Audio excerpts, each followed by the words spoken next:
Before you close your eyes tonight, pause, breathe, and listen, because your soul needs this moment. We live in a world that never stops talking. Notifications, worries, regrets, plans for tomorrow. And by the time night arrives, our bodies are tired, but our minds are still racing. Tonight, this prayer is not just words, it's a safe place. A moment to lay down everything you've been carrying and finally rest. Every single day, whether we realize it or not, we walk through life carrying invisible burdens. They don't show on our faces, and most of the time we don't speak them out loud, but they sit heavy on our hearts by the time night arrives. The quiet of the evening has a way of making everything louder inside us. Thoughts we pushed aside during the day begin to surface. Emotions we kept under control suddenly ask for attention. The mind starts replaying moments on a loop, as if reviewing them one more time might somehow change the outcome. We carry unspoken fears. Fears about our health, our finances, our relationships, our future. Fears about being enough, about failing, about disappointing the people we care about. Some of these fears have names, and some are just a constant tightness in the chest that we can't quite explain. They follow us into the night, lying beside us in the dark, whispering questions that have no immediate answers. We also carry mistakes, things we said that came out wrong, decisions we wish we could take back, opportunities we missed or handled poorly. The mind has a cruel habit of replaying these moments right when we are supposed to be resting. We relive conversations we wish had gone differently, imagining better responses, kinder words, braver actions. Even small mistakes can feel enormous at night, growing heavier the longer we stare at the ceiling. And then there is the anxiety about tomorrow. The unfinished tasks, the responsibilities waiting for us when the sun rises, the uncertainty of what the next day will bring. Our bodies may be exhausted, but our minds stay alert, as if staying awake might somehow protect us from what's coming. This is why so many people struggle to sleep, not because they aren't tired, but because they are overwhelmed. Sleep psychologists have found that unresolved stress is one of the biggest causes of poor sleep. When stress remains unaddressed, the brain stays in a state of high alert, releasing stress hormones that make it difficult to relax. Even when we lie down, the mind believes there is still danger, still something that needs to be solved. In this state, rest feels impossible. The body wants to shut down, but the mind refuses to follow. This is where prayer before sleep becomes powerful. Prayer is not about pretending everything is okay. It is not about ignoring pain or denying reality. Prayer is about release. It is about acknowledging that we have limits. It gives the mind permission to stop fighting, to stop solving, to stop carrying everything alone. It gently tells the brain, you are allowed to rest now. You are not responsible for everything. Tonight we release, not because our problems magically disappear, but because we recognize that holding on to them all night only deepens our exhaustion. Releasing is an intentional act. It is a choice to loosen our grip, even if just a little. It is saying, I have done what I can today, and I will not punish myself by carrying this through the night. Think of a parent lying awake, staring at the ceiling, worrying about their child. Maybe the child is sick, struggling, or simply growing up in a world that feels unpredictable and unsafe. The parent's love keeps their mind awake, running through every possible scenario. Or think of a worker replaying a mistake they made earlier that day, an email sent too quickly, a meeting that didn't go well, a task forgotten. The fear of consequences grows larger in the silence of the night. Or think of someone grieving quietly in the dark, missing a person who is no longer there, holding memories that feel too heavy to carry alone. These are real experiences. These are real burdens. Prayer doesn't erase these realities. It doesn't suddenly make the child safe, the mistake undone, or the grief disappear. But it softens the weight. It creates a space where the heart can breathe again. It reminds us that we are not the only ones aware of our pain, and that we do not have to manage it all by ourselves. When we say, God, I give you everything I couldn't fix today, We are acknowledging our humanity. There are things beyond our control, problems without immediate solutions, wounds that time alone must heal. Admitting this is not failure. It is honesty. It is courage. It is the beginning of peace. Every worry we couldn't solve today has been draining our energy. We turned it over in our minds, searched for answers, imagined outcomes. Prayer places those worries somewhere safe. It is like setting down a heavy bag we've been carrying all day and realizing how much lighter we feel without it. The worries may still exist, but they no longer press against our chest as we try to sleep. Every burden we carried alone deserves rest. So many people pride themselves on being strong, on handling everything independently. But strength does not mean never needing help. Strength sometimes looks like admitting, I cannot do this alone. When we place our burdens in God's hands, we are choosing trust over control. We are choosing rest over resistance. Trust is not blind optimism. Trust is the quiet confidence that even when we don't see solutions, we are still being held. It is believing that the weight of the world does not rest solely on our shoulders.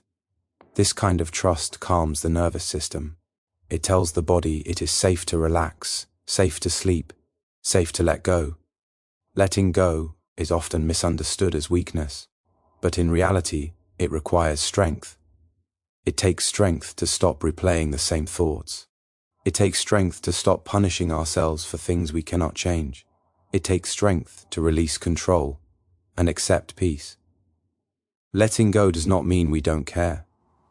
It means we care enough about our well-being to rest. As the night deepens, releasing the weight of the day becomes an act of self-compassion. It is a reminder that today does not define our entire story. Today was just one chapter, with all its flaws and unfinished sentences.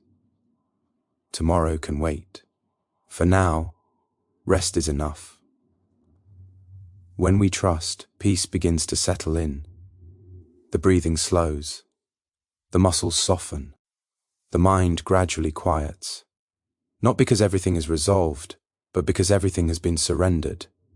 And in that surrender, the soul finally finds permission to rest. Gratitude is often misunderstood. Many people think it means ignoring pain, denying hardship, or forcing a smile when life feels heavy. But true gratitude is not about pretending life is perfect. It is about being honest about how hard the day was while still recognizing that goodness existed within it. Gratitude does not cancel suffering, it coexists with it. It allows the heart to acknowledge both the struggle and the strength it took to endure it. At the end of the day, when the noise fades and the room grows quiet, our minds naturally drift toward what went wrong. We replay the stress, the tension, the disappointments, the things we wish had been different. This tendency is deeply human. The brain is wired to notice threats and problems as a way to protect us. But when night comes, that same instinct can rob us of peace. Gratitude gently interrupts this cycle.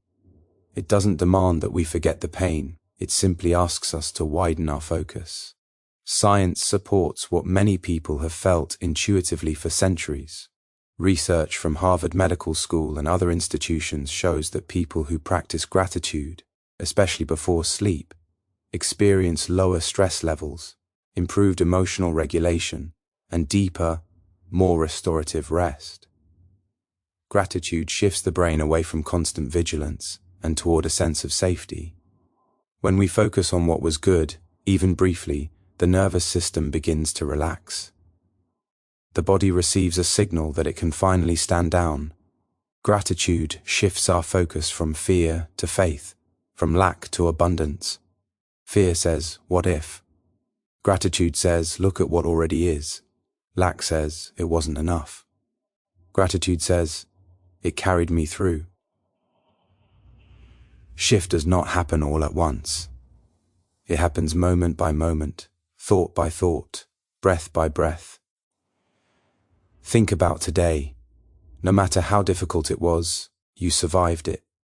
There were moments when you felt overwhelmed, tired, or uncertain, and yet you are here now. Your heart kept beating. Your lungs kept breathing. Your body and mind worked together to carry you through another day. That alone is something worthy of gratitude. Even if everything else feels unresolved, you are still breathing. This simple truth is easy to overlook, yet it is profound. Each breath is evidence that life is still moving through you, sustaining you, giving you another chance. Many people only recognize the value of breath when it becomes difficult. Gratitude brings awareness to what is quietly working in our favor all the time. You made it through something that once felt impossible. At some point in your life, you faced a moment you were certain would break you, a loss, a transition, a season of pain or uncertainty. Yet somehow you endured, you adapted. You kept going, even when you didn't feel strong. Remembering this builds confidence, not in perfection, but in resilience. Gratitude reminds us that we are capable of surviving more than we think. Even the smallest blessings count. Gratitude is not reserved for dramatic victories or life-changing events. Often, it lives in quiet, ordinary moments. A kind word from someone when you needed it most. A moment of laughter that briefly lifted your spirit. A warm meal that filled your body. A quiet evening where nothing went wrong. These moments may seem insignificant, but they are the threads that hold us together when larger things feel unstable. There is power in noticing what we almost overlooked. During busy days, we rush past small mercies without acknowledging them. Gratitude slows us down just enough to see them. It says, pay attention. Something good happened here. Over time, this practice reshapes how we experience life. The days may not become easier, but they become more meaningful. When we express gratitude at night, we are not just reviewing the day, we are reframing it. We are choosing which moments to carry into our rest. Instead of letting stress be the final word, we allow appreciation to soften the edges of the day. This creates an inner atmosphere of peace, a space where the heart feels less guarded. Saying, "Thank you for carrying me through today," acknowledges that we did not do it alone, whether that strength came through faith, through support from others, or through inner resilience we didn't know we had. Gratitude honors the help we received. It recognizes that survival itself is a gift. When we say, "Thank you for the strength I didn't know I had," we are affirming growth. Strength often reveals itself only in hindsight. In the moment, we feel weak, uncertain, afraid. Later, we realize we showed up anyway. Gratitude helps us recognize that growth does not always feel powerful while it's happening. Thanking God for the moments we almost overlooked trains the heart to notice goodness more readily. Over time, this practice changes how we enter each new day. We become more aware, more present, more open to beauty in unexpected places. Gratitude expands our emotional capacity. It creates room for hope to breathe. Even when the day was hard, gratitude affirms faithfulness. Faithfulness does not mean the absence of pain. It means presence within it. It means that even on the hardest days, we were not abandoned. We were sustained in ways we may not fully understand.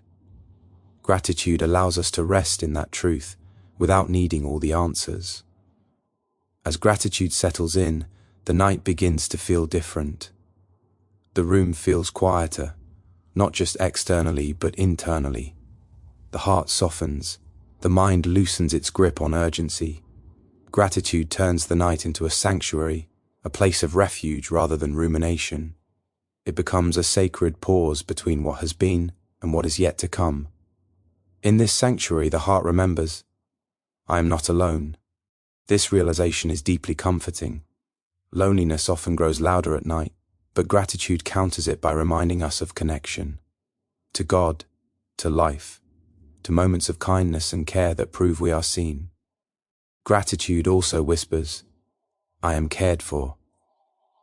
This care may not always look the way we expect, but it exists. Sometimes it shows up as strength, sometimes as protection, sometimes as the quiet ability to rest. When the heart believes it is cared for, it no longer has to stay on guard, as Sleeper Pro. Chess, gratitude becomes a bridge between the day and rest. It gently closes one chapter without judgment and opens space for renewal. It allows the body to relax and the soul to feel safe. In this state, rest is no longer something we fight for, it is something we receive. Gratitude does not change the past, but it changes how we carry it. It lightens the emotional load we bring into the night. It prepares us to rest not in denial, but in trust, and in that trust, the heart finds peace enough to sleep. Nighttime often brings fear in ways that daylight never does. During the day, we stay busy, distracted by responsibilities, conversations, and movement. There is noise, light, and momentum. But when night arrives and everything grows quiet, the mind finally has space to wander. The darkness seems to amplify every worry we managed to silence earlier. Thoughts that felt manageable in daylight suddenly feel heavier, closer, more personal. The future starts knocking on the door of our mind, asking questions we don't know how to answer. What if things don't work out the way I hoped? What if tomorrow brings more pain instead of relief? What if I try again and fail again? These questions often surface not because we are weak, but because we are human. Fear thrives in uncertainty, and nighttime is full of it. When we lie in bed, staring into the dark, tomorrow feels unknown and uncontrollable. The mind begins to imagine scenarios, outcomes, and worst-case possibilities, as if preparing for every possible disappointment might somehow protect us. Many people experience this silent battle every night. A student worrying about their future, wondering if they will ever feel confident or successful. A parent thinking about bills, health, or the safety of their family. Someone carrying emotional wounds, afraid that tomorrow will reopen old pain. These fears don't mean we lack faith or courage.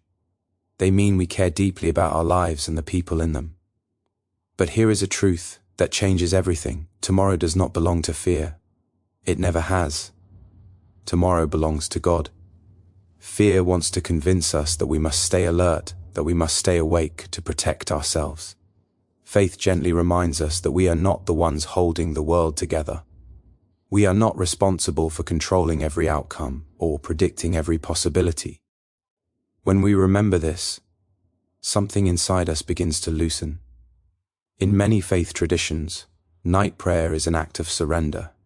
It is not a sign of defeat, it is a sign of trust. It says, I have done what I can today with the strength I had. Now I release what I cannot control. Surrender does not mean giving up on life. It means placing life in hands greater than our own. It means acknowledging that there are limits to what we can do, and that rest is not only allowed but necessary. Even Jesus rested. This is a powerful reminder for anyone who feels guilty for needing sleep. If the strongest, most faithful among us needed rest, then rest is not a weakness. It is part of how we are designed. Sleep restores the body, calms the mind, and renews the spirit. When we resist rest out of fear, we exhaust ourselves emotionally and physically. Faith invites us to rest without shame. There is a powerful real-life truth that often goes unnoticed. Every single night, millions of people fall asleep without knowing exactly how tomorrow will unfold. They don't know what challenges they will face, what news they might receive, or how their plans might change. And yet, the world keeps turning. The sun rises. Life continues. That is not luck. That is grace. It is evidence that life is sustained by something beyond our constant effort and worry. Think about how many nights you have fallen asleep in the past, unsure of what was coming. And yet you made it through. At the time, those worries felt overwhelming. But here you are. This doesn't mean everything turned out perfectly. It means you were carried through uncertainty more times than you can count. Remembering this builds quiet confidence. Not confidence that nothing bad will ever happen, but confidence that you will not face it alone. Trusting tomorrow begins with releasing the need to control it. Control feels safe, but is often an illusion. We plan, prepare, and anticipate, but life still surprises us. When we place our trust in God, we are not abandoning responsibility. We are placing responsibility in its proper place. We do what we can today, and we trust God with what we cannot manage tomorrow. Saying, "I trust you with my tomorrow," is a declaration of peace. It is a way of telling the heart that it no longer has to stay on guard. Tomorrow may bring challenges, but it will also bring strength. It may bring questions, but it will also bring grace. Trust does not eliminate uncertainty, it changes how we carry it. Unanswered questions often keep us awake at night. We want clarity, timelines, and explanations. We want to know why things happened the way they did, and how everything will turn out. But some questions do not have immediate answers. Trusting God with unanswered questions means accepting that understanding is not required for peace. Sometimes peace comes not from knowing, but from trusting who holds the answer. Trusting the plans we do not yet understand is one of the hardest acts of faith. It requires humility and patience. It asks us to believe that there is meaning beyond what we can currently see. Many people look back on seasons of confusion and later realize those moments shaped them in ways they could not have imagined. Trust allows us to rest in the mystery instead of fighting it. Asking God to guard the heart, the mind, and the home is a request for protection that goes beyond physical safety. It's asking for emotional peace, mental clarity, and spiritual rest. The heart needs guarding from fear and discouragement. The mind needs guarding from endless loops of worry. The home needs guarding so that it can be a place of rest, not anxiety. This prayer is an invitation for calm to settle over every part of our being. Rest is an act of faith. When we choose to sleep, we are making a statement that we believe life will continue without our constant supervision. Sleep says, "I am trusting enough to let go." It is a quiet but powerful declaration that fear does not get the final word tonight. When you close your eyes, you are not giving up.